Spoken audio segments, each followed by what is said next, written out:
വിദേശ വാർത്തകളിലേക്കാണ്. അല്പസമയത്തിനുള്ളിൽ P James തത്സമയം ചേരും. പുലി ഇറങ്ങി എന്നൊക്കെ പറയുന്ന ഒരു ജാഗ്രതാ നിർദ്ദേശം വന്നതാണ്. നമുക്ക് ആദ്യം പരിശോധിക്കാനുള്ള സംഘർഷത്തിനിടയിൽ ഇറാൻ അമേരിക്ക ആണവ ചർച്ചകൾ നേരിയ പുരോഗതി ഉണ്ട് എന്നുള്ള വാർത്തകൾ ഈ വാർത്താ ഏജൻസികൾ പുറത്തുവിടുന്നുണ്ട്. അമേരിക്കൻ യുദ്ധക്കപ്പലുകളെ മുക്കാനുള്ള ആയുധം കൂടുതൽ അപകടകരമെന്ന് അയത്തുള്ള ഖമനേയി പറയുകയും ചെയ്തു. ഇറാന് സമീപം 50 യുദ്ധവിമാനങ്ങൾ കൂടി അമേരിക്ക അയച്ച ഭീഷണി ശക്തമാക്കിയിട്ടുണ്ട്. പി ജെയിംസ് വരുന്നു. Good morning P James. Good morning S K. Hi. ആന്ന് നീട്ടിയപ്പോൾ എനിക്ക് മനസ്സിലായി ഉറക്കമൊക്കെ നന്നായി അല്ലേ? നന്നായിരുന്നു. ഈ ഹോർമൂസ് കടലിടുക്കിലും ഇറാന്റെ തീരത്തൊക്കെ സംഘർഷം രൂക്ഷമാണ് എസ് കെ. പക്ഷെ അതിനിടയിൽ തന്നെ ആകെ ഒരു ആശ്വാസകരമായ വാർത്ത, സ്വിറ്റ്സർലൻഡിലെ ജനീവയിൽ നടക്കുന്ന ആണവ കരാർ ചർച്ചയിൽ ഇറാനും അമേരിക്കയും തമ്മിലുള്ള ചർച്ചയിൽ ഒരു തരത്തിൽ പറഞ്ഞ നേരിയ പുരോഗതി ഉണ്ടായിരിക്കുന്നു.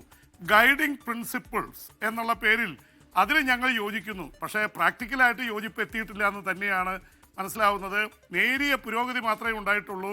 ചർച്ചകൾ വീണ്ടും തുടരുമെന്നാണ് പറഞ്ഞിരിക്കുന്നത്. അതുകൊണ്ട് യുദ്ധം തൽക്കാലം ഒഴിവായി നിൽക്കുകയാണ്. പക്ഷേ ഇവർ രണ്ടു കൂട്ടരും ഇവിടെ സംഘർഷം മൂർച്ഛിപ്പിക്കുന്ന രീതിയിലുള്ള കാര്യങ്ങളാണ് നടത്തിക്കൊണ്ടിരിക്കുന്നത്. അമേരിക്ക ഈ മണിക്കൂറുകളിൽ 50 ഏറ്റവും ലേറ്റസ്റ്റ് ആയിട്ടുള്ള യുദ്ധവിമാനങ്ങൾ മധ്യപൂർവ്വ ഏഷ്യയിലേക്ക് കൊണ്ടുവന്നു. ഇറാന്റെ അടുത്തുള്ള രാജ്യങ്ങളിൽ അവരുടെ സേനാ താവളങ്ങളിലേക്ക് എത്തിച്ചിരിക്കുകയാണ്, ജോർദാൻ അടക്കമുള്ള രാജ്യങ്ങളിൽ. അതിൽ F-35 ഉണ്ട്, F-15 ഉണ്ട്, F-16 ഉണ്ട്. അപ്പോൾ ആ തരത്തിലുള്ള ഏറ്റവും ലേറ്റസ്റ്റ് ആയിട്ടുള്ള യുദ്ധവിമാനങ്ങൾ 50 എണ്ണം കൂടി കൂട്ടിയിരിക്കുന്നു. ഇതിന് പുറമെയാണ് USS അബ്രഹാം ലിങ്കൻ എന്ന കപ്പല് അറബി കടലിൽ, ഒമാനടുത്ത് അറബിക്കടലിലാണ് ഇറാന് ഏറ്റവും അടുത്തുള്ള പ്രദേശത്ത് കിടക്കുകയാണ്. അതിൽ 90 ഏറ്റവും ലേറ്റസ്റ്റ് ആയിട്ടുള്ള യുദ്ധവിമാനങ്ങളും അതുപോലെ തന്നെ യുദ്ധക്കോപ്പുകളൊക്കെ ആയിട്ടാണ് വന്നിരിക്കുന്നത്.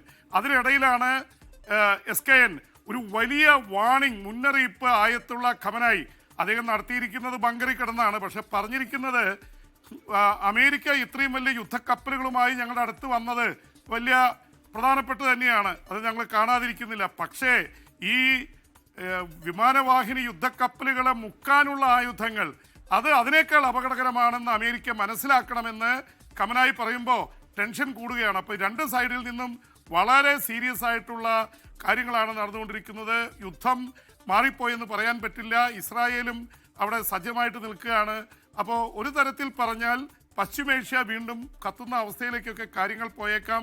ആകെയുള്ളത് ആണവ ചർച്ചകളുടെ കാര്യത്തിലാണ്. അതിനിടയ്ക്ക് അമേരിക്കയിലെ റിപ്പബ്ലിക്കന്മാർ പറഞ്ഞിട്ടുണ്ട്, ട്രംപ് പറഞ്ഞത് കേട്ടില്ലെങ്കിൽ കാര്യങ്ങൾ പ്രശ്നമാണ്, യുദ്ധത്തിലേക്ക് പോകുമെന്ന് വാൺ ചെയ്യുന്നുണ്ട്. ട്രംപ് പരോക്ഷമായി താൻ എല്ലാം അറിയുന്നുണ്ടെന്നും ഇക്കാര്യത്തിൽ റെഡ് ലൈൻ ഇത് ചെയ്യാൻ അനുവദിക്കില്ലെന്ന് JD വാൻസ് വൈസ് പ്രസിഡന്റ് ഒക്കെ പറയുന്നുണ്ട്. അപ്പോൾ കാര്യങ്ങൾ ഇപ്പോഴും ടെൻഷനിൽ നിൽക്കുകയാണ് എസ് കെ. ഈ യുക്രൈനിലെ അവസ്ഥയും വളരെ മോശമാണല്ലോ. ഈ ജനീവയിൽ യുക്രൈൻ റഷ്യ ചർച്ച നടക്കാൻ പോകുന്നു, സമാധാനം അതിൻ്റെ വെള്ളരിപ്രാവുകളെ പറത്തിവിടാൻ പോകുന്നു എന്നൊക്കെ പറയുമ്പോഴും ഈ 400 ഡ്രോണുകളും മിസൈലുകളും പറത്തി റഷ്യ യുക്രൈനെ ആക്രമിച്ചു എന്ന വാർത്ത വരുന്നുണ്ട്. അപ്പം സമാധാനത്തിന് മുമ്പ് വ്യാപകമായ ആക്രമണം ഭീഷണിപ്പെടുത്താനായിരിക്കും. നമ്മൾ ഇന്നലെ സംസാരിച്ചപ്പോൾ ഒരു കാര്യം പറഞ്ഞിരുന്നു, വോളഡിമിയർ സെലൻസ്കി പറഞ്ഞിരുന്നു, എല്ലാ തവണയും ഇവർ ചെയ്യുന്നൊരു പരിപാടിയാണ്, സമാധാന ചർച്ചയ്ക്ക് മുമ്പ് വലിയ ആക്രമണം നടത്തും റഷ്യ. പ്രത്യേകിച്ച് റഷ്യൻ തുറമുഖങ്ങളിൽ വലിയ ആക്രമണം ഉക്രൈൻ നടത്തിയിരിക്കുകയാണ്, വെറുതെ ഇരിക്കില്ല. അത് പറഞ്ഞതുപോലെ സംഭവിച്ചു. റഷ്യൻ പ്രസിഡന്റ് വ്ളാഡിമിർ പുടിന്റെ നിർദ്ദേശപ്രകാരം സഫ്രോഷ്യ അടക്കമുള്ള പ്രദേശങ്ങളിൽ തെക്കൻ യുക്രൈനിലും കിഴക്കൻ യുക്രൈനിലും വലിയ ആക്രമണം റഷ്യ നടത്തിയിരിക്കുകയാണ്. 400 ഡ്രോണുകളും മിസൈലുകളും ഉപയോഗിച്ചാണ് ഇത്. ഒരുപാട് പേർക്ക് പരിക്കേറ്റിട്ടുണ്ട്. ഒരു സ്ത്രീ കൊല്ലപ്പെട്ടു എന്ന വാർത്ത വന്നിട്ടുണ്ട്. കൂടുതൽ പേർ കൊല്ലപ്പെട്ടതായിട്ട് സ്ഥിരീകരിക്കപ്പെടാത്ത റിപ്പോർട്ടുകളുണ്ട്. എന്തായാലും സംഭവം കൂടുതൽ രൂക്ഷമായി തുടരുകയാണ്. ഇത് മാത്രമല്ല, യൂറോപ്യൻ അമേരിക്കൻ നിർമ്മിത മിസൈലുകളാണ് റഷ്യ ഉപയോഗിച്ചിരിക്കുന്നത്. റഷ്യക്ക് സാധാരണ അത് കൊടുക്കാറില്ല. പക്ഷേ അത് കിട്ടിയ ഭാഗങ്ങളൊക്കെ കൂട്ടിച്ചേർത്ത് അവർ ഒരു പുതിയ മിക്സ് ഉണ്ടാക്കിയിരിക്കുന്നതാണ്. അപ്പോൾ യൂറോപ്പിൻ്റെയും അമേരിക്കയുടെയും മിസൈലുകൾ ഉപയോഗിച്ച് ആക്രമിച്ചു എന്നാണ് ഇപ്പോൾ വ്ളാഡിമിർ സെലൻസ്കി തന്നെ കുറ്റപ്പെടുത്തിയിരിക്കുന്നത്. എന്തായാലും ചർച്ച ജനീവയിൽ നടക്കുന്നുണ്ട്. ഒരു റൗണ്ട് ചർച്ച കഴിഞ്ഞു. പക്ഷേ ചർച്ചയിൽ മുന്നോട്ട് പോക്കുണ്ടായിട്ടില്ല. ഫെബ്രുവരി 24 ഇനി വലിയ ദിവസമില്ല, 5-6 ദിവസത്തിനുള്ളിൽ 4 വർഷം തികയാണ് ഉക്രൈൻ യുദ്ധം. അത് തീരുന്ന ഇതൊന്നും ഇപ്പോൾ കാണുന്നില്ല SKN.